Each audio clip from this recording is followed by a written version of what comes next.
Banking খাতে সুশৃঙ্খলা ফিরিয়ে আনতে যা যা করা দরকার তাই করা হচ্ছে। কোনোভাবে এই খাতকে আগের দুরবস্থায় ফিরতে দেয়া হবে না বলে জানান বাংলাদেশ ব্যাংকের governor doctor Ahsan H Mansur. তিনি বলেন, মূল্যস্ফীতি কমাতে সফল হবই, এটি ৫% কমিয়ে আনবই, টাকাকে আর অবমূল্যায়িত হতে দেব না বলেও জানান তিনি। অনুপদিকে তরুণের প্রতিবেদন। দেশে আনুষ্ঠানিকভাবে চালু হলো গুগলের ডিজিটাল সেবা গুগল ওয়ালেট, যা সাধারণভাবে গুগল পে নামে পরিচিত। গুগলে মাস্টার কার্ড ও ভিসার সহযোগিতায় সিটি ব্যাংক এই ডিজিটাল লেনদেন সেবা চালু করল।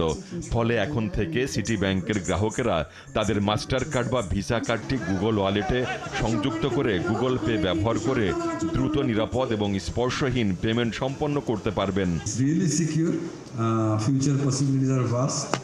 রাজধানীর একটি হোটেলে আয়োজিত গুগল পের উদ্বোধনী অনুষ্ঠানে বাংলাদেশ ব্যাংকের গভর্নর বলেন, ইতোমধ্যে 20টি ব্যাংকে ঝুঁকি ভিত্তিক নিরীক্ষা কার্যক্রম শেষ করা হয়েছে, আর জুলাই শেষে আরও 7টি ব্যাংকের নিরীক্ষা শেষ করা হবে। কোনো অবস্থাতেই ব্যাংকিং খাতকে পূর্বের অবস্থায় ফিরে যেতে দেওয়া হবে না। আমরা সামনে IFRS 9 করতে যাচ্ছি, যেটা আমাদের অ্যাকাউন্টিং সিস্টেমটাকে মডার্নাইজ করবে। আমরা রিস্ক বেসড সুপারভিশন চালু করতে যাচ্ছি সামনের জানুয়ারি থেকে।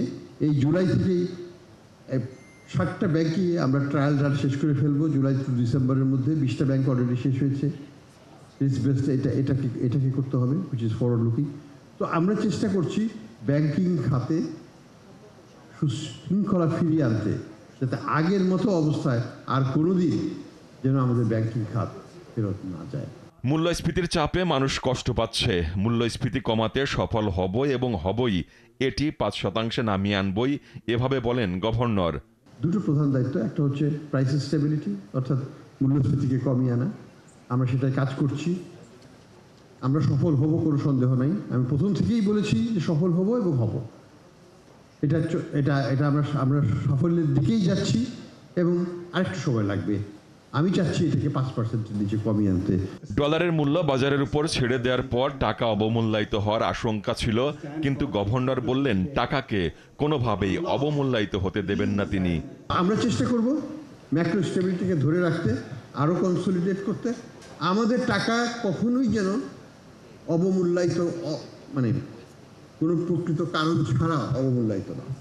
যে দুবাইয়ের থেকে আমাদের টাকার মান নির্ণয় হবে না, আমাদের টাকার মান নির্ণয় হবে বাংলাদেশের ব্যাংকিং খাতের ইন্টারব্যাংক মার্কেটে। অনুষ্ঠানে দুর্নীতিমুক্ত সমাজ গড়তে বাংলাদেশকে সহযোগিতা করা হবে বলে আশ্বাস দেন ভারপ্রাপ্ত মার্কিন রাষ্ট্রদূত ট্যাসি এন জ্যাকবসন। অনুপথিকারী তরুণ, 71, ঢাকা।